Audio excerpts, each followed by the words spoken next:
My research currently is a continuation of my master's research thesis in architecture. And that explored habitats in space and architecture and how we might live there and what structures we'll build there in the future. So it's very far, it's probably something we'll never see built ourselves. But although there is habitats in space at the moment, we don't actually have any precedent for them on a surface on any other planet or moon, except for terrestrial analogues. So you don't have to go too far, such as underwater or desert or polar region habitats, to experience what the environments out in space are like. And this is just a kind of map of the entire solar system, and kind of connecting places on Earth to those that are out there in terms of similar geology, geography. Their terms are the same, they have similar atmospheres and so on. Obviously they're much more extreme on these other planets.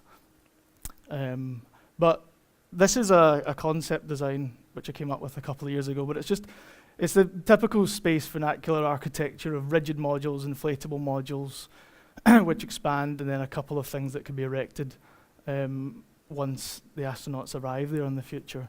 But it looks like any other concept you've ever seen, and what really we're looking at here is what kind of architecture could we have, and one of the main influences on the architecture is the actual environment itself. So you've got things like radiation, extreme wind loads, extreme temperature fluctuations. The gravity has a major effect, the dust that's constantly attacking the habitat. So in science fiction, you generally see everything on Mars and all these comic books and things like that. They're all based on big glass domes and things that you see. But ideally, the solution to protecting these is really just to cover them in a thick layer of the material that's already on the moon or Mars or wherever we're talking about. But no one wants to live in just a space. No one wants to go out that far from Earth and not be able to experience the view. So one solution that you could have to bring a view or natural light in is through periscope systems, which give the illusion. And these filter out the radiation and kind of project a view inside of what's outside without actually having a direct window.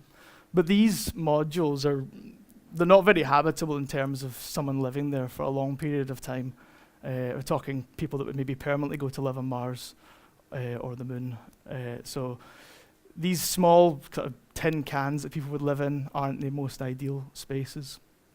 And of course, we could send all the materials if we had the financial budget to construct things like this and protect them with the thick walls and things, but that would cost far too much. It's about 10,000 pounds to send 1 kilo just into Earth orbit, never mind going all the way to Mars.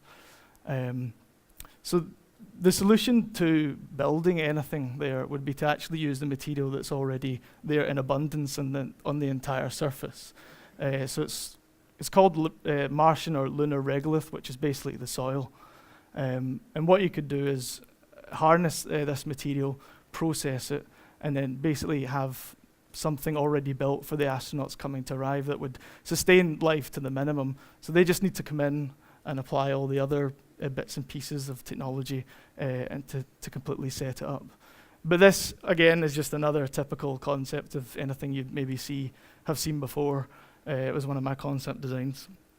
But the material that we are using that would maybe define what the architecture would be isn't very flexible in terms of its tensile strength. It needs to be in compression a lot of the time. It's more like a concrete. So the idea was to look at adobe structures or structures that are built completely of earth or mud or concrete in compression and basically harness the materials and 3D print them using a small infrastructure of frames and printers, robotics, and basically build anything, construct anything that they want. In this case, it's Luke Skywalker's Tatooine home.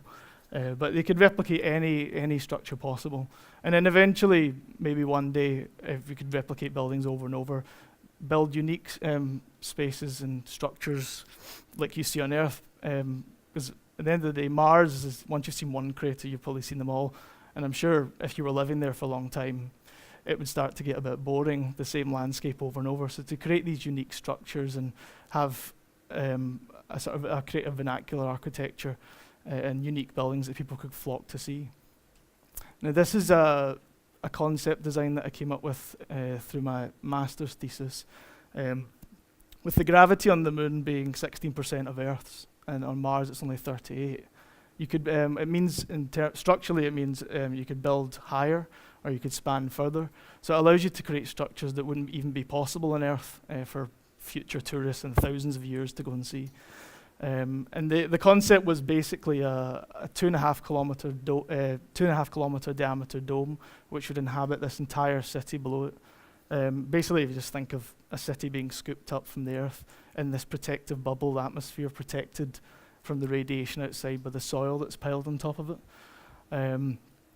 And from the plan, it was all your habitats and residential areas on the outskirts and of the kind of city in the middle, all held up with inhabited columns, and basically anything that you want in a city could be planned here, but it's in the protective bubble of this immense dome. And this is just the interior views, the concept that I came up with.